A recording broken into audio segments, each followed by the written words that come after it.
저희가 이과 이제 기본적인 성경 연구 방법 3번까지 봤어요. 그래서 성경을 처음에 한 권씩 연구하는 방법에 대해서 14개의 항목으로 나눠서 살펴봤었고, 두 번째 이제 성경을 주제별로 연구하는 것, 그 다음에 세 번째는 성경의 핵심 단어를 연구하는 것 살펴봤었죠.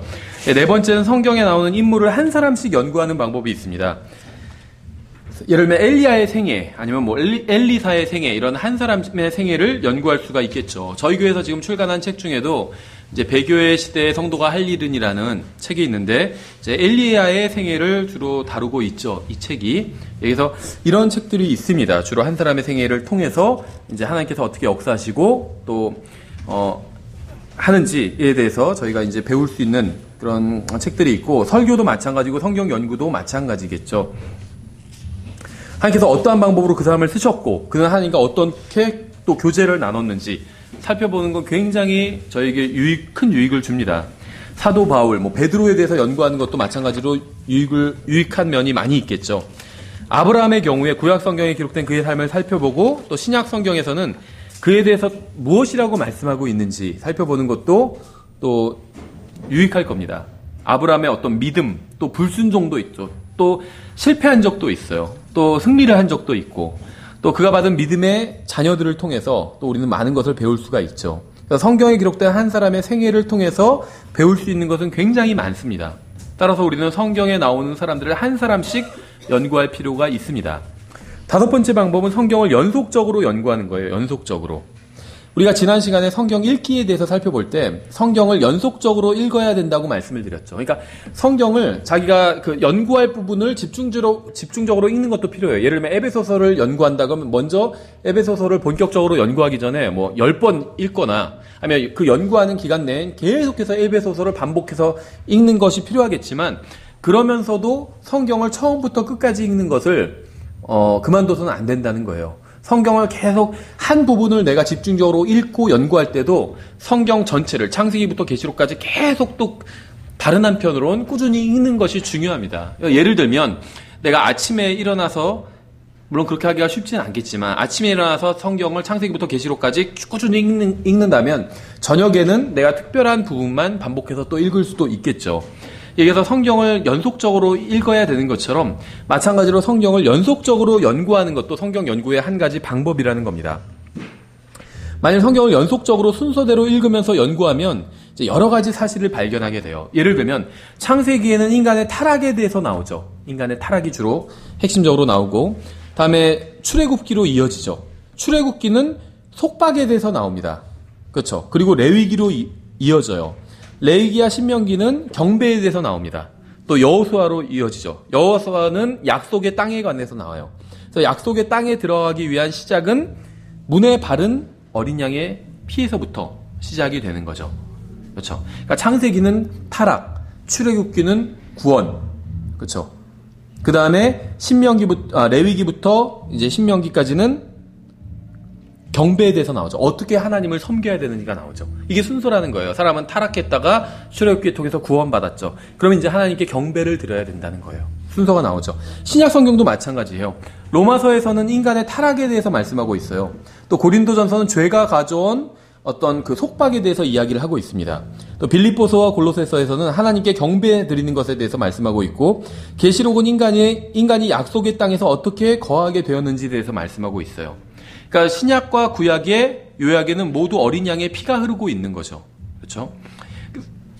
그래서 이런 식으로 성경을 전체적으로 보기 위해서는 성경을 순서대로 연구할 필요가 있다는 겁니다. 하나님께서 특정한 순서로 성경을 한데 엮으신 것이라면 성경을 순서대로 연구할 이유가 충분히 있다는 거예요. 그렇죠? 창세기가 처음 나오게 하고 그 다음이 출애굽기, 그 다음이 이런 그 순서가 있는 것은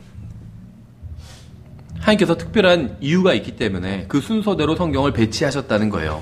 좀 더 다른 예를 들어보면 창세기부터 사사기를 연결해서 보면 타락과 율법을 중심으로 정리할 수 있어요. 그렇죠.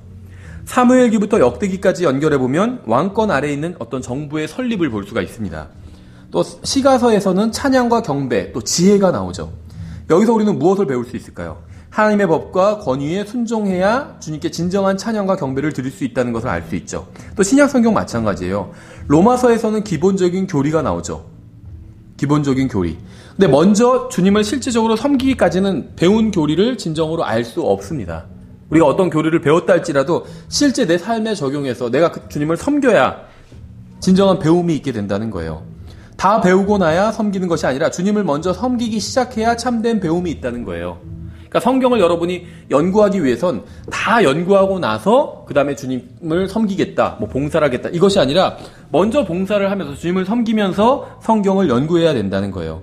그래서 로마서에선 기본적인 교리가 나오는데 섬김에 관한 책은 사도행전이죠. 사도행전이 먼저 나온다는 겁니다. 그렇죠?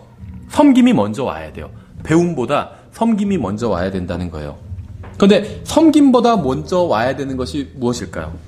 만남이에요, 만남. 그렇죠? 주님이 어떤 분인지 알고 주님을 만나야 됩니다. 이건 복음서에 나와 있죠. 그래서 이 사도행전보다 복음서가 먼저 오는 거예요, 사복음서가. 그래서 주님을 알고 복음서를 통해서 주님을 알게 되죠. 또 사도행전을 통해서 주님을 섬기게 되죠. 그리고 이제 로마서랑 서신서를 통해서 주님에 대한 교리를 알아가게 됩니다. 그렇죠. 그래서 주님을 알고 사복음서, 섬기고 사도행전, 교리를 배우고 로마서를 비롯한 바울 서신. 그리고 나면 이제 주님을 더욱더 알아가게 됩니다. 요한 서신서들을 통해서 주님을 더욱더 알아가게 되죠. 그 죄로부터 돌이키고 죄에 대해서 승리하고 악한 자를 이기면서 주님을 더욱 알아가게 되고 요한 서신서에 나오는 내용이죠. 주님과 더욱 친밀한 교제를 나누게 됩니다. 이러한 모든 과정을 거치고 나면 나팔 소리가 울리면서 자신의 이름을 부르는 소리가 들리면 하늘로 올라가게 되죠. 계시록의 내용이 나오는 거죠. 그래서 하나님께서 정하신 순서에 따라서 성경을 연구하는 것이 굉장히 중요하다는 겁니다. 에스라, 느헤미야기 이런 데서는 유대인들은 자신들의 땅으로 돌아와요. 그러나 그들의 주위에는 여전히 그들을 박해하는 사람들이 있었습니다. 그렇죠? 에스더서에서는 한 사람의 악인이 왕의 마음을 움직여서 전체 유대인을 살해하려는 계획을 꾸미는 얘기가 나와요. 하만이었죠. 욥기는 42장을 통해서 자신이 소유한 모든 것을 잃고 마귀에게 박해받는 사람의 이야기가 나옵니다. 그러다 마침내 욥기 42장에서 하나님께서 나타나셔서 욥을 회복하시고 그의 건강과 재물을 모두 더 돌려주시는 그런 이야기가 나오죠. 시편 2편에서는 왕들이 모여서 주님을 대적하지만 주님께서 그들을 쓸어버리시고 또 비웃으시는 것에 관한 말씀이 나옵니다. 방금 제가 말씀드린 것이 무엇인지 아시겠어요? 이게 바로 마지막 때에 관한 예언들이에요. 보시는 바와 같이 이것은 성경의 순서와 일치합니다. 그렇죠? 구약 성경의 기록 순서와 일치한다는 거예요. 그래서 우리가 성경을 순서대로 연구하면 성경에 기록된 진리들 뿐만이 아니라 그들이 서로 어떻게 연관되어 있는지까지 그 어떤 상징적인 연관까지도 배우게 될 수 있다는 겁니다. 이 킹제임스 성경은 히브리어 성경과 다른 순서로 엮여 있어요. 히브리어 성경과 킹제임스 성경이 서로 다르다는 거예요.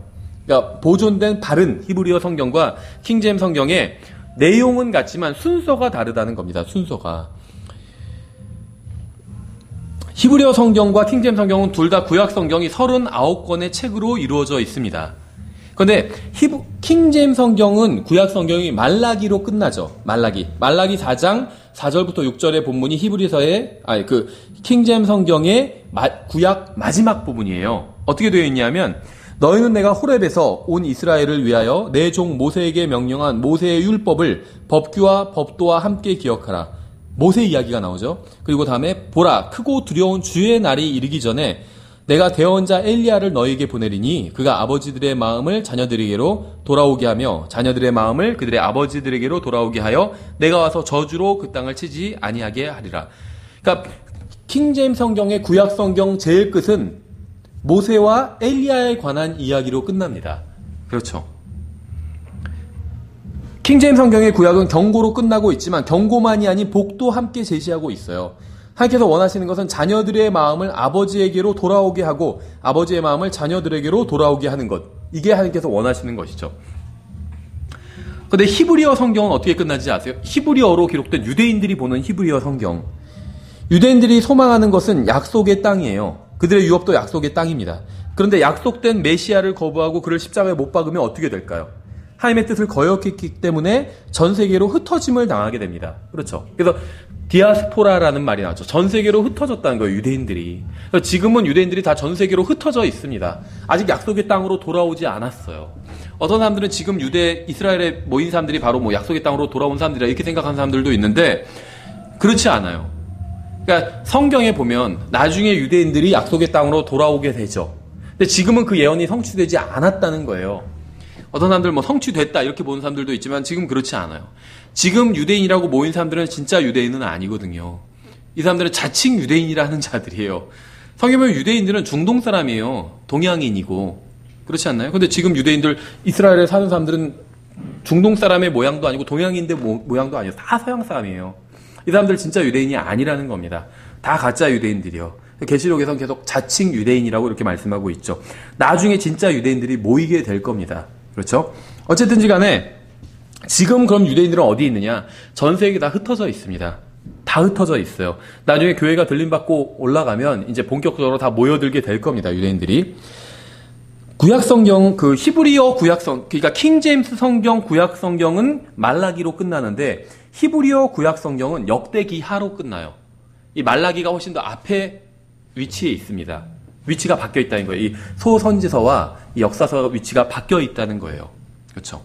그래서 히브리어 구약성, 그러니까 내용은 똑같은데 위치만 순서가 다르다는 겁니다. 순서가. 그래서 히브리어 구약성경은 어떻게 끝나냐면, 그러니까 킹제임스 성경 구약성경은 모세와 엘리야에 관한 이야기로 끝나죠. 근데 모세와 엘리야는 다 주님의 재림과 관련이 있어요. 그렇죠? 근데 히브리어 구약성경은 역대기하 36장 23절로 끝나는데 이렇게 됩니다. 페르시아 왕 고레스가 이같이 말하노라. 주 곧 하늘의 하나님께서 땅의 모든 왕국을 내게 주시고 또 내게 명하사 유다에 있는 예루살렘에 자신을 위해 집을 건축하게 하셨나니 너희 모든 사람들 가운데 누가 그분의 백성이냐? 누가 유대인이냐? 이렇게 묻고 있는 거죠. 왜냐면 주님의 백성이 지금 다른 백성들 가운데 다 흩어져 있어요. 그래서 너희 모든 사람 가운데 누가 그분의 백성이냐? 주 그의 하나님께서 그와 함께 계시기를 원하오니 그는 누구냐면 누가 그분의 백성이냐를 받는 거죠. 그래서 주님의 백성은 그는 올라갈지니라 하였더라. 어디로 올라가냐라는 거냐면 예루살렘으로 올라가라는 거예요. 얘네도 표현이 똑같습니다. 그가 뭐 예루살렘으로 올라갔더니 복음서에서도 그렇게 표현하고 있어요. 그러니까 예루살렘이 어떤 경배의 중심지이기 때문에 예루살렘이 지정학적으로 위에 있다는 것이 아니라 예루살렘으로 가는 건 올라간다 이렇게 표현하고 있어요. 우리도 그렇게 하죠. 서울로 올라간다 이렇게 얘기하죠. 뭐 포천에 있는 사람도 서울로 올라간다 이렇게 얘기하죠. 서울로 내려간다 이렇게 얘기는 안 해요. 그렇죠. 그러니까 어떤 상징적으로 가장 위에 있는 도시가 대한민국에선 서울입니다. 그렇죠. 서울보다 더 북쪽에서도 서울 갈 때 서울로 올라간다. 과거엔 다 이렇게 표현했어요. 마찬가지예요. 그래서 예루살렘이 그 유대교 또 유대 민족에 있어서는 예루살렘이 중심지이기 때문에 예루살렘으로 올라간다 이렇게 표현을 합니다. 복음서에 그렇게 나와요. 예루살렘으로 올라가다가 이런 식의 표현이 나옵니다. 그래서 무슨 말이냐면 히브리인들이 사용하는 구약 성경에는 어떻게 끝나냐면 유대인들은 예루살렘으로 올라가라는 명령으로 끝난다는 거예요. 그렇죠. 놀랍지 않나요? 히브리인들 성경은 그러니까 유대인들이 정말 구약 성경을 믿는다면 이 명령에 순종해야 돼요.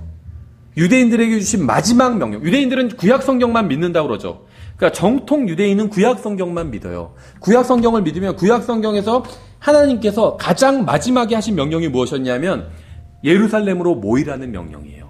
놀랍지 않나요? 예루살렘으로 모이라는 명령이에요. 그렇죠. 그래서 참된 유대인들은 예루살렘으로 모여야 됩니다. 그런데 지금 유대교는 참된 유대인들에 의해서 움직이고 있지 않아요. 예수 그리스도를 거부하고 메시아를 거부하고 십자가에 못 박아 버림으로 인해서 이제 세상 종교 중 하나가 되어 버렸습니다. 하나님께서 만드신 지정하신 종교가 아니라 세상 종교 중 하나가 되었다는 거예요. 그래서 지금 뭐 우리가 유대교식 무슨 뭐 예절, 뭐 유대교식 자녀교육, 유대교식 뭐 만찬 뭐 이런 거 다 소용없다는 거예요. 세상 종교 중 하나예요. 그 유대교식 무슨 뭐 유월절을 지키자 하면 천주교식 아니면 불교식도 지키고 다 똑같아요. 의미가 없어요. 하나님 앞에서 유대교가 지금은 메시아를 거부한 종교이기 때문에. 그렇죠. 메시아 하나님을 거부했는데 그게 유대교건 천주교건 불교건 무슨 상관이에요. 다 똑같이 하나님을 거부했는데. 그렇죠. 근데 참된 유대인들, 다시 말하면 다시 마음이 주님께로 하나님께로 돌아오는 유대인들은 구약 성경에 순종하게 됩니다. 그럼 어떻게 되냐면 예루살렘으로 올라가게 돼요. 이게 하나님께서 유대인들에게 하신 마지막 명령이기 때문에. 지금 유대교 히브리어 성경은 끝이 이 역대기하로 끝나요. 말라기로 끝나지 않아요. 이건 킹제임스 성경이 말라기로 끝나요. 이방인들의 성경이 말라기로 끝나고 유대인들의 성경은 그러니까 교회의 성경이 말라기로 끝나고 유대인들의 성경은 역대기하로 끝나게 됩니다. 물론 이제 말라기로 구약 성경이 끝나는 게 최초가 킹제임스 성경은 아니에요. 그 전에 이제 다른 성경들이 그렇게 끝났습니다. 그래서 어쨌든지 간에 교회는 그런 식으로 성경을 배열해서 하나님의 말씀을 연구했어요. 그리고 성경으로 받아들였고. 예, 그래서 성경을 이렇게 순서대로 연구하는 것이 의미가 있다는 겁니다. 주님께서 의도를 가지고 그렇게 하셨기 때문에 성경을 연구하는 여섯째 방법은 연대기 순으로 연구하는 거예요. 연대기 순으로. 이것은 성경을 엮은 순서가 아닌 시간의 흐름에 따라서 순서대로 연구하는 겁니다. 이 성경은 구약이나 신약이나 다 마찬가지인데 연대기적으로 기록되지는 않았어요. 그러니까 얼추 크게는 연대기적으로 기록됐죠. 창세기보다 당연히 역대기하가 더 뒤겠죠. 그러니까 크게는 맞지만 세세하게 보면 연대기적으로 명확하게 순서대로 기록되지는 않았다는 겁니다. 순서가 약간 섞여 있어요. 그래서 이 순서를 찾아서 공부하는 것도 성경 공부의 한 방법이라는 겁니다. 예를 들면 사무엘기를 읽으면 다윗이 밧세바로 인해서 죄를 지은 후에 나단이 다윗에게 들어오는 부분을 볼 수가 있어요. 근데 시편 51편으로 가서 다윗이 주님께 회개하는 것이 기록된 부분을 함께 연구할 필요가 있다는 거예요. 이 부분을 볼 때. 그러니까 사무엘기하와 시편은 거리상으로는 멀죠. 그 사이에 많은 다른 성경들이 있잖아요. 그런데 연대기적으로 연구할 때는 사무엘기하에서 다윗이 밧세바와 간음을 할 때 관련된 같은 구절이 바로 시편 51편이라는 겁니다. 그렇죠. 그게 이제 연대기적으로 성경을 연구하는 거예요. 사무엘기 공부하다가 갑자기 뛰어넘어서 시편 51편으로 가는 겁니다. 그게 같은 사건을 다루고 있는 본문이기 때문에. 그렇죠. 그리고 나서 다시 사무엘기로 돌아와서 나단이 주님께서 그의 죄를 치워버리셨고 그가 죽지 않을 것이라고 말하는 부분이 나와요. 그러니까 뭐냐면 다윗이 죄를 졌죠. 그리고 시편 51편에 보면 다윗이 회개하는 장면이 나와요. 그렇죠. 그리고 다시 사무엘기로 돌아와서 보면 나단이 용서해 주시는, 그러니까 나단이 용서한 건 아니고 하나님께서 용서해 주신 걸 나단이 선포하는 장면이 나옵니다. 그렇죠. 하나님께서 용서해 주셨다고. 원래는 간음을 져주면 돌로 쳐서 죽여야 돼요. 근데 다윗을 돌로 쳐서 죽이지 않으셨잖아요. 왜냐하면 용서해 주셨기 때문이에요. 그게 구약이든 신약이든 용서받는 방법입니다. 죄를 용서해 달라고 간구하면 하나님께서 용서해 주세요. 얼마나 은혜로운 하나님이에요. 그렇죠. 그러면 그 다음에 어디로 가야 되냐? 그러니까 사무엘기에 있다가 시편 51편으로 갔죠. 그 다음에 다시 사무엘기로 돌아왔죠. 그 다음에 이제 용서를 받았어요. 그럼 어디로 가냐면 시편 32편으로 가는 거예요. 자기 범죄를 용서받고 자기 죄가 가려진 자는 복이 있도다. 자기 얘기하는 거죠. 자기 죄를 용서받았고 죄가 가려졌잖아요. 죄가 제거되었다 이렇게 얘기하고 있지는 않죠. 이게 놀라운 거예요. 성경이. 자기 죄가 제거된 자는 복이 있도다 이렇게 말하고 있지 않아요. 그렇죠. 왜냐하면 다윗의 죄는 지금 이 시점에선 제거될 수가 없었습니다. 대략 주님 오시기 1000년 전이잖아요. 다윗이. 예수님께서 초림하시기 1000년 전이잖아요. 그때는 죄가 제거될 수가 없었어요. 그럼 그때는 죄가 어떻게 되는 거냐면 죄가 단순히 가려져 있을 뿐이었습니다. 그래서 자기 죄가 가려진 자가 복이 있다고 이렇게 얘기하고 있는 거예요. 우리는 자기 죄가 제거된 자는 복이 있다 이렇게 얘기할 수가 있어요. 우리의 죄는 가려진 것이 아니라 제거되었습니다. 근데 구약 성도들의 죄는 가려졌던 거예요. 그렇죠. 말하자면 적절한 예인지는 모르겠지만 구약 성도들은 짜장면을 시켜 먹고 문 밖에 짜장면 그릇을 내놨어요. 근데 그걸 신문지로 덮어놓은 거예요. 짜장면 그릇 지저분한 건 그대로 있죠. 근데 신문지로 덮어놓은 거예요. 보이지 않게. 신약 성도들은 가져간 겁니다. 그것을 깨끗한 거예요. 더 이상 그 먹던 더러운 그릇이 없어요. 지저분한 그릇이. 이게 차이인 거예요. 우리의 죄는 제거되었고 구약 성도들의 죄는 가려졌습니다. 언제까지 가려진지 아세요? 덮어두신 거예요. 하나님께서. 일단 보기 싫으니까 죄는 보기 싫잖아요. 하나님은 죄를 보실 수 없다고 그랬잖아요. 그래서 그 죄를 덮어놓으신 거예요. 그냥. 그러다가 예수 그리스도의 피로 어린 양의 피로 덮어뒀다가 어린 양의 황소와 염소의 피는 죄들을 제거할 수 없다고 그랬잖아요. 덮어둘 수는 있었어요. 제거할 수는 없었고. 근데 어린 양 예수 그리스도의 피로는 죄들을 덮어두는 게 아니라 제거할 수가 있었어요. 그래서 예수 그리스도의 피로 모든 사람들의 모든 죄를 다 제거해 버린 겁니다. 그 전까지는 어떻게 했냐? 황소와 염소의 피로 죄들을 덮어두고만 있었던 거예요. 제거는 안 됐어요. 들추면 그대로 있어요. 죄는 그대로 있어요. 그렇죠? 여기서 사무엘기를 읽다가 다윗이 범죄하는 장면을 보면 거기서 연결되는 게 시편 51편이고 다시 다윗이 사무엘기로 돌아와서 또 죄를 회개하고 용서받는 장면이 있죠. 거기서 연결되는 게 시편 32편이라는 거예요. 그래서 이제 동일한 이 연대기저로 한다면 성경을 왔다 갔다 하게 된다는 겁니다. 그렇죠. 저도 읽어보질 않아서 여러분들에게 뭐 추천을 할 수는 없지만 참고로 그냥 말씀드리면 성경이 읽어지네 이런 책이 있어요. 제목 그대로요. 하고 물음표 있고 성경이 읽어지네. 이게 성경을 연대기적으로 얼추 정리해 놓은 책이라고 합니다. 100% 정확한 건 아니겠지만 어느 정도는 맞는다고 보실 수가 있어요. 왜냐하면 이 관주들을 참고해서 만든 것이기 때문에 여기서 이렇게 성경을 연대기적으로 연구하다 보면 진리를 또 다른 각도에서 또 볼 수 있게 됩니다. 그렇죠? 성경을 제가 연구하는 가장 실제적이고 쉬운 방법을 소개를 해드릴게요. 이런 방법이 있어요. 그러니까 이제 여러분이 이거는 당장 시작할 수 있는 방법인데, 예를 들면 성경을 이제 주제별로 연구를 할 때, 그 성경에, 그러니까 공책 하나를 준비하세요. 공책 하나. 아무거나 노트 하나를 준비하고, 예를 들면 맨 윗페이지에 뭐 휴거라고 써요. 첫째 장 맨 윗페이지에. 그 다음 페이지에는 적그리스도라고 써요. 그 다음 페이지엔 대환란이라고 써요. 그러니까 하나의 주제를 이 페이지 맨 위에 제목으로 하나로 다는 거예요, 다. 그러면 예를 들면 노트가 한 뭐 50페이지로 돼 있다. 그럼 앞뒤로 해서 100개의 주제를 다 쓸 수가 있겠죠. 구원의 영원한 보장, 뭐 삼위일체. 그냥 공책에 빈 노트 위에 제목만 써요, 위에. 그 다음 페이지에 또 다른 제목 쓰고. 내가 그러니까 흥미있고 공부할 제목들이 있잖아요. 구원의 보장, 뭐 삼위일체, 예수 그리스도의 신성, 이런 것들, 예를 들면. 그 다음에는 내가 성경을 읽을 때 관련된 구절이 나와요. 아, 이게 삼위일체에 관한 구절 같다. 예를 들면 창세기부터 읽는데 뭐 우리가 우리의 형상에 따라 이런 말씀을 한다는 거죠, 하나님께서. 그럼 이거는 하나님이 말씀하시는데 우리가 이런 표현을 쓰고 있죠. 그럼 이거는 분명히 삼위일체와 분명히 관련이 있어요. 그러면 삼위일체라고 적은데 그 밑에 뭐 창세기 뭐 2장 몇 절 그걸 쓰는 거예요. 그리고 그냥 읽어요. 그러다 대환란에 관한 구절이 나오면 대환란 항목에 그 구절을 쓰는 거예요. 그럼 성경을 쭉 읽으면서 관련 구절들을 모을 수가 있게 된다는 겁니다. 근데 두 번째 읽으면 어떤 일이 생기는지 아세요? 첫 번째 읽을 때는 모르고 지나쳤던 구절을 발견하게 돼요. 그럼 다시 그 구절을 관련 구절로 쓰는 거예요. 그 다음에 내가 써놨지만 나중에 보니까 아닌 구절들도 발견하게 돼요. 그럼 그 구절을 지우고. 그러면 나중에는 어떤 주제에 대한 관련 구절을 내가 직접 찾은 구절들을 잔뜩 써놓게 되는 거예요. 그렇죠. 그러면 결국엔 나의 믿음이, 예를 들면 대환란 아니면 구원의 영원한 보장에 관한 나의 믿음이 다른 누가 어떤 말을 한 데에 있지 않고 내가 스스로 찾아본 하나님의 말씀에 있는 거잖아요. 그렇죠. 나의 믿음이. 그래서 여러분의 믿음을 그렇게 세우셔야 되고 또 관련 구절을 이렇게 찾으셔야 돼요.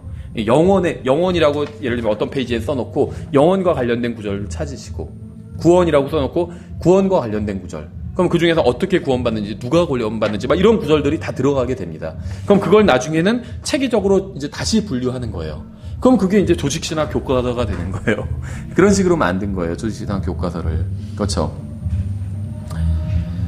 성경의 진리들은 어떤 특징이 있냐면 그냥 성경책 위에 놓여 있는 것이 아닙니다. 그러니까 이 하나님의 진리들은 성경책 위에 그냥 막 놓여져 있는 것이 아니라 그 안에 숨어 있어요. 그래서 그것들을 찾아야 돼요. 그래서 예수님께서 성경을 찾아보라고 말씀하신 거예요. 우리나라 성경에서는 요한복음 5장 39절에서 성경 기록들을 탐구하라 이렇게 되어 있어요. 제가 여러 번 말씀드리지만 search예요. search the scripture 이렇게 되어 있거든요. 찾아보는 거예요. 완전히 search right 하면 탐조등이잖아요. 그냥 뭐 있나 없나 보는 게 탐조등이 아니라 바다에서 배가 예를 들면은 침몰했어요. 그랬을 때 사람들이 희생자들이 있을 거 아니에요. 살아있는 사람들도 있을 테고. 그럼 구명정들이 와서 그 사람들을 찾잖아요. 캄캄한 밤바다에서 막 불빛을 비춰가면서 찾잖아요. 그게 탐조등이에요. 그런 마음으로 찾아보라는 거예요. 성경 기록들을 탐구하라. 이 말은 search the scripture. 성경을 이렇게 찾아보라는 거예요. 사람 생각해보자. 내 가족을 구조한다고 생각해보자. 바다에 빠진 내 가족을. 그럼 얼마나 막 이잡듯이 찾겠어요. 그렇게 찾아보라는 거예요. 그럼 진리를 발견하게 된다는 거예요. 그렇죠? 신실하지 않은 성경학도나 열심히 없는 성경학도는 진리를 발견하지 못할 것입니다. 열심히 찾는 사람만 진리를 발견할 수가 있어요. 왠지 아세요? 금덩어리가 아무데나 그냥 굴러다니면 금덩어리로서의 가치가 전혀 없게 되잖아요. 누군가 금덩어리를 발견하면 정말 흥분하게 되는데, 왜냐하면 금덩어리는 아무데서나 아무나 발견할 수 없는 것이기 때문에. 그렇죠. 주님께서 어떤 일을 하셨는지 아세요? 주님께서 어떤 특정한 주제에 관한 진리를 여기에 조금, 저기에 조금 이렇게 기록을 해놓으셨습니다. 주님께서 왜 진리를 한 군데에 모아두지 않으신지 아세요? 여러분이 얼마나 진리를 사모하는지 알기 위함이에요. 그래서 진리를 여기 조금 저기 조금 흩어놓으셨다는 거예요.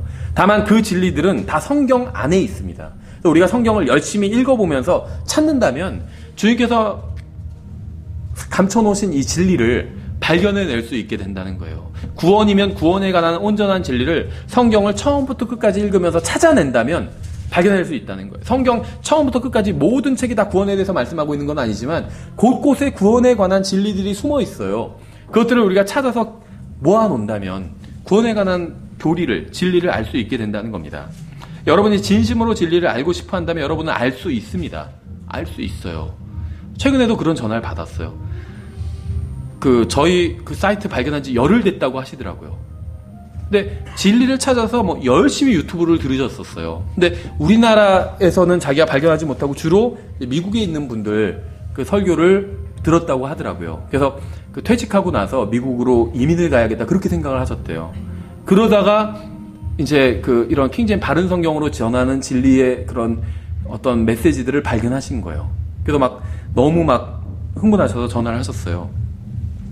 시그널학원 등록까지 하시고 지금 그래서 아마 이 강의도 들으실 거예요. 열심히 찾으면 발견할 수 있다는 거예요. 하나님의 말씀을 찾으면. 그러니까 유튜브에서 찾아서 발견할 수 있겠지만 하나님의 말씀이 성경에 있어요. 이 진리들이 성경 안에 있습니다. 열심히 찾아보고 탐구하고 깊이 파보고 낱낱이 살펴보면 결국 여러분은 성경의 보물들을 발견할 수 있게 될 겁니다. 그렇죠? 성경의 어떤 금덩어리를 발견할 수 있게 된다는 거예요. 성경을 연구하는 7번째 방법은 체계적으로 조직적으로 연구하는 겁니다. 이건 특정한 주제에 대한 모든 관련 구조를 한데 모아서 면밀히 조사하고 비교한 후에 성경의 다른 부분과 모순되지 않고 조화를 이루는 결론을 내리는 거예요. 그렇죠? 그래서 사실은 어떤 교리를 우리가 가르칠 땐 이것을 거쳐야 됩니다. 이걸 거쳐야 돼요. 그래서 이걸 거치기 위해서 제가 앞에서 소개해드린 그 방법대로 하셔야 돼요. 예를 들면 무슨 말이냐면 처음에는 굉장히 그래서 성경의 어떤 교리들을 정리하는데 시간이 오래 걸릴 수도 있어요. 예를 들면 내가 대환란에 대해서 아니면 휴거에 대해서 공부를 한다. 연구를 해서 내가 휴거에 대해서 가르치려고 그래요. 그럼 어떻게 해야 되냐면 성경을 처음부터 끝까지 다 읽어보면서 휴거에 관한 말씀들을 다 찾아내야 돼요. 왜냐면 휴거에 대해서 어느 한 책에서 한 부분에서만 말씀하고 있는 것이 아니거든요. 여러 부분에서 여러 가지 말씀들을 하고 있는데 자칫 보면 이게 모순처럼 보이는 말씀들도 있습니다. 예를 들면 제가 휴거라고 말을 했으니까 예를 들면 휴거에 대한 교리를 한다면 처음엔 이제 휴거의 정의에 대해서 정의를 내려야겠죠. 휴거란 무엇이냐? 그럼 이제 성경에 의하면 들림받아 올라가는 게 휴거예요. 공중으로 주님께서 오시고 우리가 공중으로 다 올라가서 주님을 만나는 게 이게 휴거입니다. 그렇죠? 휴거의 정의. 그 다음에는 누가 휴거가 될 건지 중요하겠죠. 그런데 성경에서는 일단 교회, 예수님을 믿는 사람들, 지금 신약 시대에 이 신약 성도들이 휴거된다 이렇게 나와 있어요. 환란이 끝날 때 나오는 또 다른 무리의 성도들이 휴거되는 것도 나와요. 그리고 구약 성도들이 휴거되는 것도 나오고 들림받아 올라가는 게 휴거니까 또 두 증인도 휴거돼서 올라가는 것이 나오고 여러 종류의 휴거들이 나온다는 거예요. 그럼 이것들을 정리할 필요가 있겠죠. 그러니까 각각의 어떤 성격을 파악할 필요가 있어요. 그렇죠.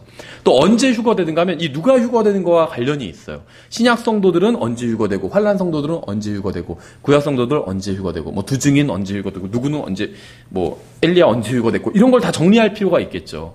그렇죠. 그래야 휴거에 대해서 올바른 어떤 교리를 세울 수가 있습니다. 이걸 정리를 안 해놓으면 그냥 들림받아 올라가는 건 다 똑같은 휴거다 이렇게 생각한다면 환란을 통과해서 들림받아 올라가는 사람도 분명히 나와요. 그래서 교회는 환란을 통과한다 이렇게 가르치는 사람들이 있는 거예요. 분명히 성도들이 들림받아 올라가는데 환란이 끝나고 나서 올라가는 사람들이 있다는 거죠. 그래서 교회가 교회가 대환란을 통과하고 나서 휴거된다 이렇게 가르치는 사람들이 있는 거예요. 그 사람들이 막 지어낸 게 아니라 성경에 있어요. 다만 그거를 올바르게 분별하지 못하고 있는 거죠. 분명히 성도들이 들림받아 올라가고 있는데 그 사람들은 신약 성도들은 아니라는 거죠. 왜냐하면 지옥의 문들, 마귀의 권세가 이 신약 성도들은 이기지 못해요. 하지만 환란 성도들은 이기고 있거든요. 그래서 환란 성도들은 핍박받고 지고 있어요. 마귀에게. 신약 성도만이 마귀에게 승리하고 있어요. 왠 줄 아세요?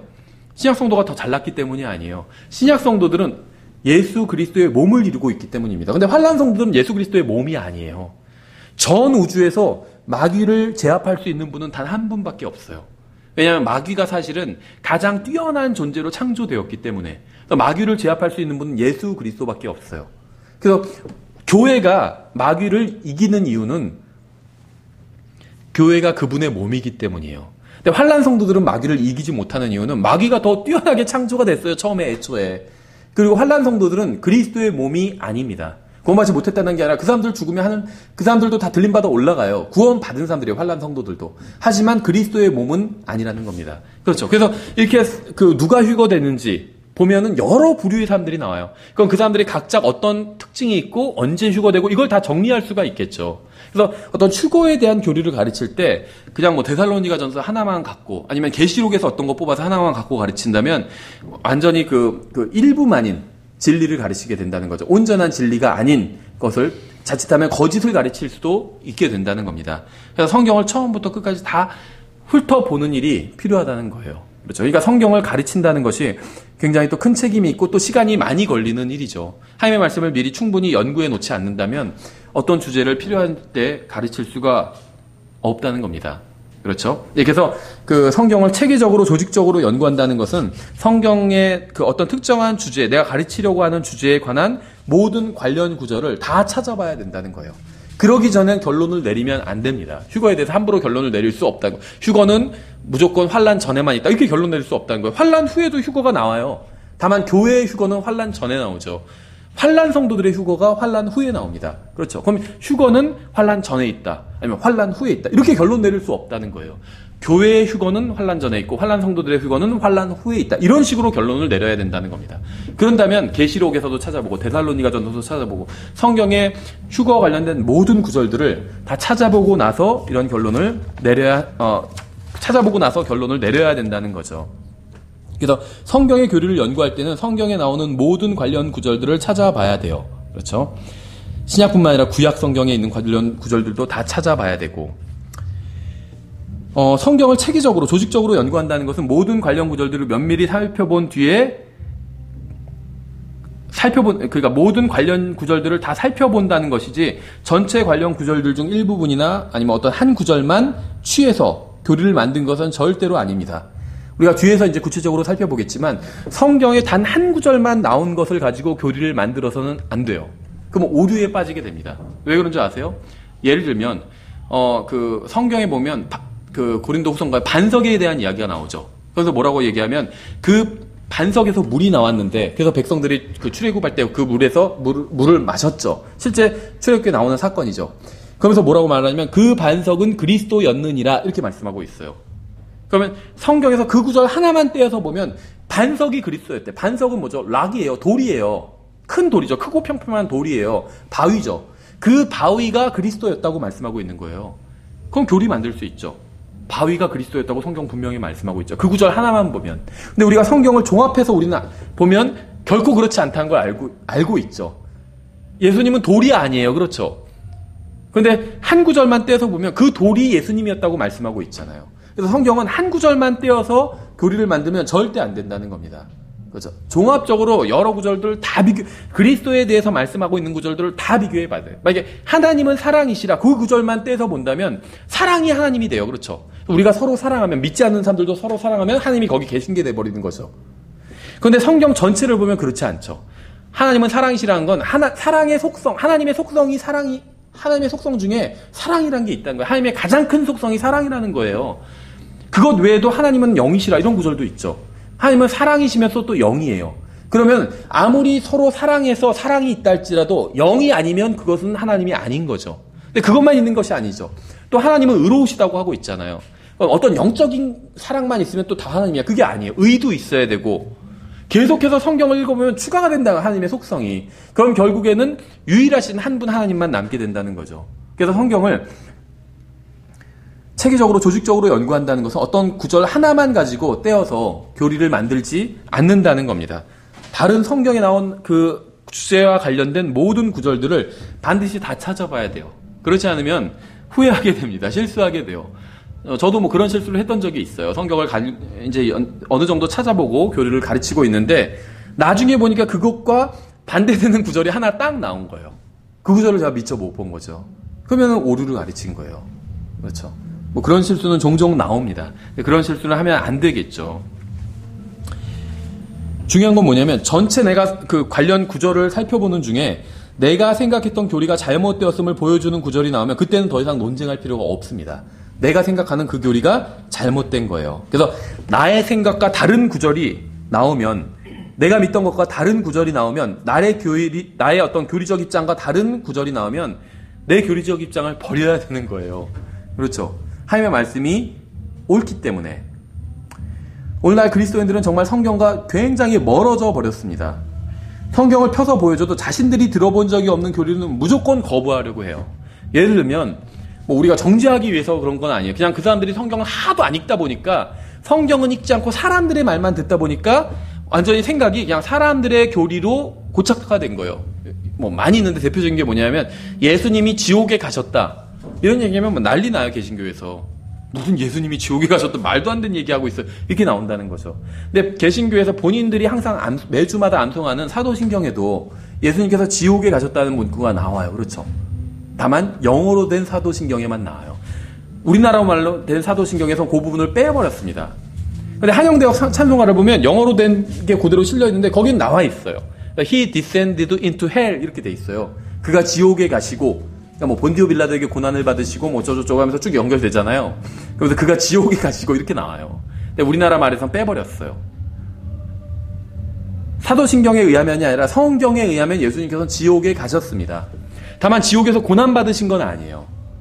고통은 십자가 위에서만 받으셨어요. 지옥에선 고통받으지 않았어요. 그러면 왜 지옥에 가셨을까요? 죄를 지옥에 다 던져버리기 위해서예요. 모든 죄가 가야 될 곳은 지옥입니다. 그렇죠? 그래서 죄가 자기 안에, 내 안에 있는 죄는 다 예수님께서 가져가셨잖아요. 그래서 지옥에 던져버리셨잖아요. 그래서 제가 지옥에 갈 필요가 없는 거예요. 그런데 예수님께서 내 죄를 가져가시는 걸 거부한 사람은 그 사람 안에 죄가 그대로 있게 되는 거죠. 그렇죠? 그럼 그 사람은 어디에 가야 되냐? 지옥에 가야 돼요. 왜냐하면 지옥이 죄가 가야 될 곳은 지옥이기 때문에. 근데 그 사람 안에 죄가 있잖아요. 그럼 그 사람 자체가 지옥에 던져져야 되는 거예요. 죄가 지옥에, 그 사람 안에 있는 죄가 지옥에 가기 위해서. 그 사람 안에 있는 죄가 뭘까요? 바울도 그런 얘기를 하잖아요. 내 안에 있는 죄니라, 그런 얘기를 하고 있잖아요. 죄의 본성이에요. 죄의 본성. 우리도 죄의 본성을 가지고 있죠. 근데 우린 지옥에 가지 않아요. 그냥 우린 죽는 순간 그 죄의 본성을 벗어버리기 때문에. 근데 구원받지 못한 사람은 죽는 순간에도 그 죄의 본성을 벗어버리지 못해요. 그래서 전에도 어떤 분이 한 분 질문하신 분이 있는데, 성경에는 원죄, 자범죄 이런 말은 나오지 않아요. 근데 그런 개념은 나와요. 근데 원죄, 네가 원죄가 있어서 그래, 뭐 이런 얘기를 평상시에 하기도 하고, 아니면 뭐 아담은 원죄를 지었고 우리는 뭐 자범죄를 지었고 이런 얘기를 하기도 하잖아요. 근데 성경에서는 원죄, 자범죄라는 용어는 나오지 않는데 그 개념은 나와요. 근데 성경은 그럼 어떤 식으로 표현하고 있냐면, 영어 성경에서 보면 sin이라고 단수로 돼 있는 게 있어요. 요게 원죄예요. 그리고 sins라고 복수로 돼 있는 게 있어요. 요게 우리가 짓는 죄예요. 그래서 예수님은 우리의 sin을 위해서도 죽으셨고 sins를 위해서도 죽으셨어요. 다시 말하면 우리가 지은 적이 없는, 우리의 가지고 있는 죄의 본성. 그래서 이 sin은 성경에선 죄라고 번역을 했는데 개념적으로 보면 본성이에요. 죄의 본성. 옛사람, 죄의 본성이 sin이에요. 바로 이 sin에서 sins가 나오는 거예요. 죄악된 실제 행위들. 우리는 sin은 저지른 적이 없어요. 이 죄의 본성 그냥 물려받아서 가지고 있지, 요거는 아담이 저지른 죄죠. 근데 우리가 그 본성을 가지고 태어났어요. 그래서 그 본성에서부터 나오는 게 sins, 죄들인 거예요. 그렇죠? 예, 그래서 어쨌든지 간에 이 죄의 본성을 그대로 가지고 있는 사람들은 지옥에 던져질 수밖에 없다는 겁니다. 왜냐하면 sin과 sins가 가야 될 곳은 지옥이기 때문에. 그 예수님께서는 우리의 죄를 가지고 지옥에 가셔서 그걸 던져버리셨다는 거죠. 그래서 성경에 보면 분명히 예수님께서도 지옥에 가셨다고 말씀하고 있어요. 그래서 예수님의 어떤 가장 큰 예표를 이루는 사람 중에 하나가 바로 요나죠. 요나가 어디에 갔었죠? 지옥에 갔었잖아요. 그렇죠? 성경에 보면 요나서를 보면 내가 고래의 뱃속에서 부르짖었더니 이렇게 말씀하고 있지 않아요. 요나가 내가 지옥의 뱃속에서 부르짖었더니 이렇게 얘기하고 있어요. 요나의 몸은 뱃속에 있었지만 고래의 뱃속에서 요나는 죽었거든요. 요나의 혼은 지옥에 있었어요. 요나는 지옥에 갔어요. 그래서 요나가 예표하는 게 바로 예수님이죠. 예수님이 지옥에 가셨었습니다. 고통받기 위해서 가신 것이 아니라 우리의 죄를 그곳에 다 던져놓고 오시기 위해서 지옥에 가신 것이죠. 어쨌든지 간에 그래서 성경에 익숙하지 않으면 이런 성경적인 교리들이 굉장히 낯설게 여겨지게 됩니다. 예수님 지옥에 갔다고? 아닌 것 같은데? 막 이런 생각이 들기도 하고, 성경을 읽지 않아서 그래요. 성경을 믿지 않아서 그래요. 성경을 연구하지 않아서 그렇습니다. 목사도 성경을 연구하지 않으니까 성도들에게 성경을 가르칠 수가 없는 거죠. 그래서 수십 년을 교회에 다녀도 성경에 대해서는 무지한 거예요. 이것만큼 끔찍한 일이 없다는 거죠. 그렇죠? 마지막으로 성경을 연구하는 8번째 방법은 하나의 본문을 묵상하는 겁니다. 하나의 본문. 예를 들면 창세기 3장 15절을 이제 연구하는 거예요. 내가 너와 여자 사이에 또 내 씨와 여자의 씨 사이에 적개심을 두리니 여자의 씨는 내 머리를 상하게 할 것이요 너는 그의 발꿈치를 상하게 할 것이니라 하시고, 이것은 하나의 본문이고 하나의 구절입니다. 여기서 내가는 하나님이죠. 내가 무엇을 하게 하겠다. 여기서 하나님이 지금 화자예요. 그렇죠? 하나님입니다. 주님은 아담과 이브가 타락할 것을 보고 계셨고 또 그들에게 가죽 코트를 입히셨고, 가죽 코트를 입히셨어요. 가죽 옷을 입히신 것이 아니라, 물론 옷이긴 옷인데 어떤 옷이냐면 코트예요. 그렇죠? 근데 변개된 성경에 뭐라고 되어 있는지 아시죠? 앞치마라고 되어 있어요. 앞치마. 하나님께서 앞치마를 입히셨대요. 근데 하나님은 앞치마를 입히지 않으셨어요. 코트를 입히셨어요. 왜냐하면 코트가 전체를 다 덮을 수 있거든요. 앞치마는 앞만 덮잖아요. 코트를 입어야 전체를 다 덮을 수가 있어요. 그래서 코트를 입히시고 나서 그들을 동산에서 쫓아내셨죠. 주님은 빛을 만드시고 어둠도 만드셨고 하늘도 만드시고 땅도 만드셨습니다. 그러니까 화자가 누구인지에 대해서만 찾아도 끝이 없을 거예요. 그렇죠? 할 것이요. 내가 무엇을 할 것이다. 하나님께서 무엇을 하고자 하신다고 지금 말씀하고 있죠. 이건 반드시 성취됩니다. 하나님께서 하고자 하시는 일은 반드시 성취돼요. 하나님께서 항상 계획을 가지고 계세요. 그래서 내가 무엇을 하리라. I will. 계획을 가지고 계시다는 거예요. 그러니까 성경에는 하나님의 계획과 원하심에 대한 것이 굉장히 많이 나옵니다. 하나님께서 모든 사람이 멸망하지 않고 구원을 받기를 원하시고 또 구원받은 사람이 거룩하기를 원하십니다. 이게 will이죠. 하나님의 will, 뜻. 적개심을 두리니 또 이렇게 말씀하고 있어요. 성경은 평화만을 말하고 있는 책이 아닙니다. 하나님께서 항상 평화의 하나님이 아니라 또 하나님께서 항상 사랑의 하나님이 아니라는 거예요. 하나님께서 모든 사람을 한데 모아서 잘 살게 하지 않으실 거라는 겁니다.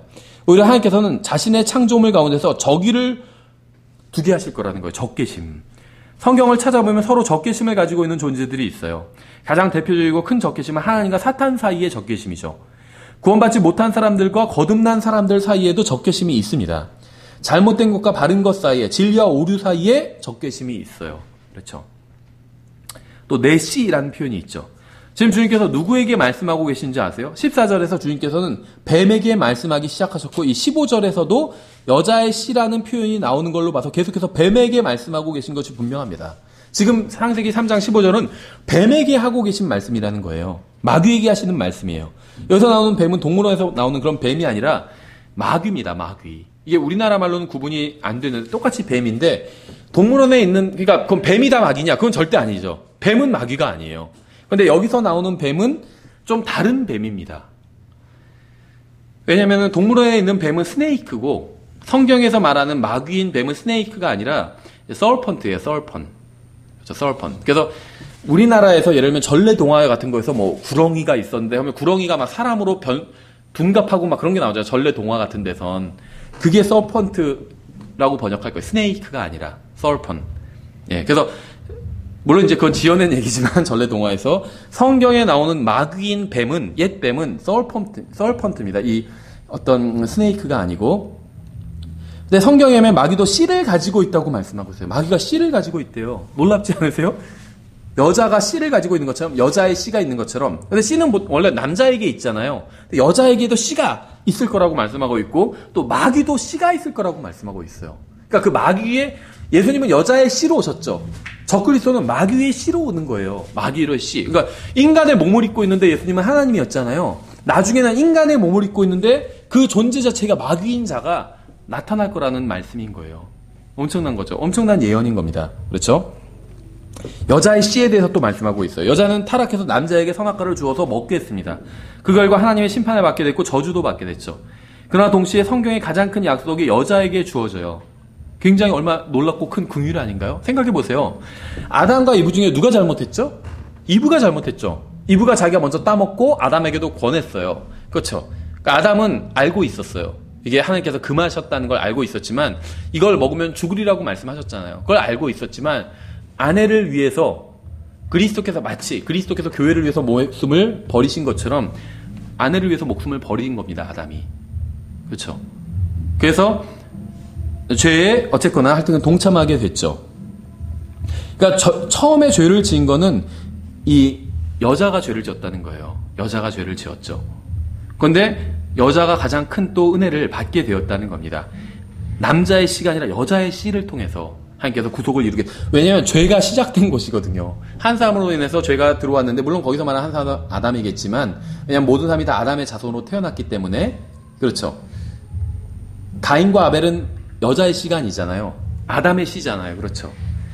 한 사람으로 인해서 죄가 아담으로서 인해서 들어왔지만, 굳이 더 따지고 들어가 보면 이 여자에게서 죄가 시작됐잖아요. 그렇죠. 인류의 죄는. 근데 하나님께서는 그 여자의 씨를 통해서 축복을 주시겠다는, 여자를 통해서 죄가 들어왔는데 여자의 씨를 통해서 복을 주시겠다는 겁니다. 그렇죠. 이게 하나님의 방법이에요. 하나님께서는 단순하게 여자를 책망하시거나 인류를 향한 주님의 어떤 계획을 망쳐버린 여자를 원망하신 것이 아니었습니다. 우리 같으면 그냥 그 여자 없애버리시고 다시 아담의 갈비뼈 많잖아요. 다시 아담 자기하고 다시 갈비뼈 취해서 다시 제대로 된 여자 만들어 주실 수도 있겠죠. 하나님께서는 그렇게 하지 않으셨다는 겁니다. 여자야, 내가 너를 통해서 놀라운 일을 하겠다. 너의 자수로 태어나는 한 사람이 네가 망쳐놓은 이 모든 문제를 해결하게 할 것이다. 이렇게 말씀하시는 거나 마찬가지라는 거예요. 이게 바로 긍휼이고 은혜입니다. 하나님께서는 이불을 없애버리시고 새로운 여자를 만드실 수도 있었지만 그렇게 하지 않으셨어요. 모든 것이 망가진 바로 그 상황에서 새로운 소망을 주셨습니다. 바로 그 지점에서. 그렇죠. 죄를 지은 여자에게 큰 소망의 약속을 주시고 그 결과 우리도 구원받을 수 있는 길을 만들어 주셨다는 겁니다. 그래서 성경은 하나님을 선하신 하나님이라고 부르고 있는 거죠. 여자의 씨, 원래 씨는 남자에게 속한 것이지 여자에게 속한 것이 아닙니다.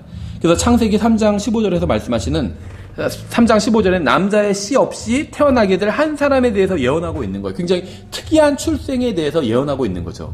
남자가 씨가 있지 여자가 씨가 있는 것이 아니기 때문에. 그렇죠. 참 성경적이에요. 전 어렸을 땐 이해를 못했어요. 초등학교 땐. 뭐 아버지 날 낳으시고 어머니 날 기르시고 그걸 이해를 못했는데 맞아요. 그렇죠. 씨는 아버지에게 있었고 어머니는 그 씨를 받아서 기른 거잖아요. 그렇죠. 예, 그래서 성경은 남자의 씨가 있는 게 정상인데 남자의 씨가 아닌 여자의 씨, 굉장히 특이한 출생을 통해서 어떤 한 사람이 태어날 것이고 그 사람이 인간이 마귀에 속아서 망쳐놓은 모든 문제를 바로잡을 것이다. 이렇게 창세기 3장 15절에 지금 예언하고 있는 겁니다. 그래서 마귀가 지금 창세기 3장 15절은 마귀에게 하시는 말씀이에요. 하나님께서. 그러니까 마귀가 이것을 기억하고 계속해서 예수 그리스도의 씨에 대해서, 그러니까 여자의 씨를 통해서 출생할 어떤 한 사람에 대해서 긴장하고 그걸 망치기 위해서 굉장히 많은 노력을 한 거예요. 마귀가. 생각해 보세요. 왜 다윗이 밧세바와 간음을 하고, 물론 다윗이 죄를 지은 건데 마귀가 그런 걸 인도했다는 거예요. 이 계보를 망치기 위해서 그랬다는 겁니다. 끊임없이 그런 일을 계속하게 돼요. 누군가 태어나면 죽이려고 하고, 예수님께서 출생하셨을 때도 마귀는 바로 이 창세기 3장 15절의 예언을 하나님께로부터 직접 들었잖아요. 이걸 기억한 거예요. 그래서 이 씨를 없애버려야겠다. 누가 누군지 모르니까 그냥 몰살시켜버린 거죠. 그 근방에서 태어난 아이들을 다 몰살시켜버린 거예요. 이 씨에 대한 강박관념을 가지고 있었기 때문에. 그러니까 어떻게 보면 이 세상 사람들보다 마귀는 하나님의 말씀을 더 많이 믿어요. 이 창세기 3장 15절을 믿은 거잖아요. 여자의 씨로부터 출생하는 한 사람이 나오면 자기의 머리를 상하게 한다는 걸 믿었기 때문에 그 예수 그리스도를 박해하려고 그렇게 안간힘을 썼던 거죠. 네 머리를 상하게 할 것이다. 이렇게 말씀하고 있죠. 주님께서 누구의 머리를 상하게 하실까요? 이 자는 머리가 있고 씨도 있고 여자의 씨와 적대감을 가지고 있어요. 그렇죠? 그러니까 주님께서 어떤 특정한 한 존재에 대해서 말씀하시는데 머리가 있고 머리를 상하게 할 것이가 머리가 있고 씨도 있고 여자의 씨와 적대감을 가지고 있습니다. 여자의 씨는 갈보리에서 뱀의 머리를 상하게 했고 아마게돈에서 다시 한번 머리를 상하게 할 것이고 마지막으로는 불호수에 던져 버리실 거예요. 그렇죠? 갈보리에서 뱀의 머리를 예수님께서 상하게 하신 거예요. 갈보리에서. 마지막에 또 상하게 하실 것이지만 마지막에 하신 것이 아니라 이미 승리하셨다는 거예요. 갈보리에서. 그래서 이 마귀의 활동이 확 바뀌게 돼요. 예수님께서 십자가로 마귀를 이기기 전에는 마귀가 막 사람들에게 들어가서 막 어떻게 하고 막 불에 뒹굴게 하고 무슨 막 소위 말하면 마귀 들린 자들이 나오고 그러잖아요. 그 다음에는 그런 게 점점 없어져요. 왜 그런지 아세요? 힘을 잃었기 때문이에요. 마귀가.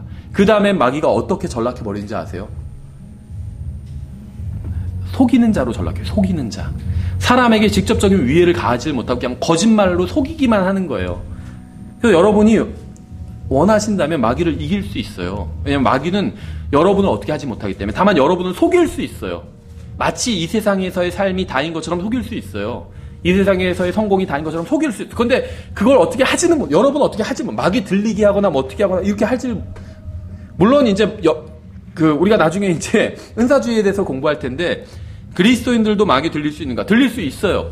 성경에 나옵니다. 사도 바울이 그렇게 책망해요. 너희가 다른 영을 잘도 받아들이는도다 이렇게 책망해요. 다른 영이 뭘까요? 마귀 영이에요. 잘도 받아들인대요. 근데 그것과는 다르게 완전히 마귀의 영이 여러분을 막 장악해서 어떻게 할 수는 없다는 거예요. 그렇죠?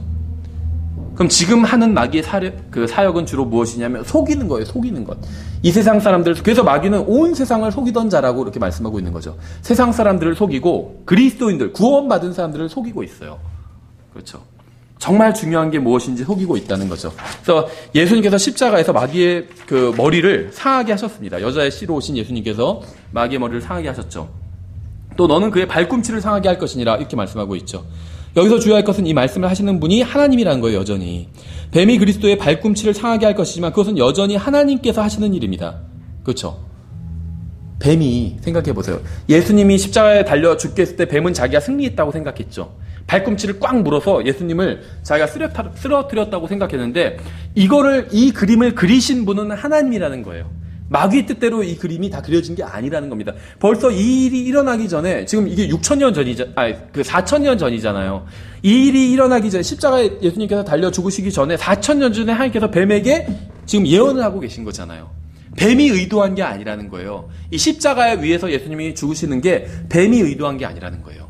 하나님이 그리신 그림이라는 거예요. 근데 뱀은 자기도 모르게 거기에 걸려 넘어진 거죠. 그러다가 나중에 뱀이 깨닫게 되죠. 그래서 십자가에 못 박게 하소서 막 이렇게 사람들을 선동하게 하다가 확 바꿔버리잖아요. 내려오라 이렇게 바꿔버린 거예요. 왜냐면 뱀이 호련도 깨달은 거예요. 아, 이게 지금 가만히 있어봐. 지금 이게 4,000년 전에 그거구나. 딱 깨달은 거예요. 그래서 여기서 내가 발꿈치를 상하게 하면, 예수님을 죽게 하면 내 머리가 박살나겠구나. 이걸 깨달은 거예요. 그래서 내려오라고 물라고 하다가 이제 안 물라고 한 걸 놓았는데 그거는 자기가 그렇게 한 게 아니었어요. 하나님께서 다 계획해 놓으신 일이었다는 거죠. 그렇죠. 자기가 하나님을 대적했기 때문에 하나님의 예언에 들어맞게 되었다는 겁니다. 그렇죠. 마찬가지예요. 우리가 어떤 죄를 지을 때 하나님께서 내가 죄를 짓도록 하지는 않으셨어요. 다만 내가 어떤 죄의 본성에 나 자신을 내어주었기 때문에 그 죄를 짓게 한 것이고, 하나님께서는 그걸 미리 말씀하셨을 뿐이지 하나님께서 그거를 다 내가 그렇게 할 수밖에 없도록 하지는 않으셨다는 거죠. 하나님께서도 뱀이 죄를 짓도록 계획해 놓으신 건 아니에요. 아마 알고 이 그림은 다 짜 놓으셨다는 거죠. 뱀이 이렇게 할지라도 하나님께서 어떻게 하시겠다, 이 계획을 세워 놓으셨다는 겁니다. 그렇죠? 그래서 뱀이 그리스도의 발꿈치를 상하게 할 것이지만 그건 여전히 하나님께서 하시는 일입니다. 그렇죠? 예, 그래서 이와 같이 창세기 3장 15절 하나로 성경의 여러 주제를 가르칠 수 있고, 경우에 따라서 성경 전체를 가르칠 수도 있어요. 자, 지금 창세기 3장 15절 한 구절에 대해서 설명을 간략하게 했는데, 창세기 3장 15절로 끝내지 않죠. 막 성경 여기저기 왔다 갔다 할 수밖에 없게 되는 거죠. 그래서 우리가 이렇게 성경 한 구절을 연구하면, 예를 들면 이런 핵심적인 구절들이 있어요. 요한복음 1장 12절, 3장 16절, 창세기 3장 15절, 창세기 2장 7절, 굉장히 핵심적인 구절들이죠. 이 구절 하나를 연구하면 성경의 교리를 막 몇 개를 다루게 될 수밖에 없는 경우들이 있어요. 그래서 이것도 성경을 연구하는 하나의 방법이라는 겁니다. 그렇죠? 그래서 이번 시간 여기까지 하고 다음 시간에 2과를 마무리 짓고 이제 3과를 나가도록 하겠습니다. 그래서 3과 프린트물 다시 준비해서 나눠드리도록 하겠습니다. 예, 수고하셨습니다.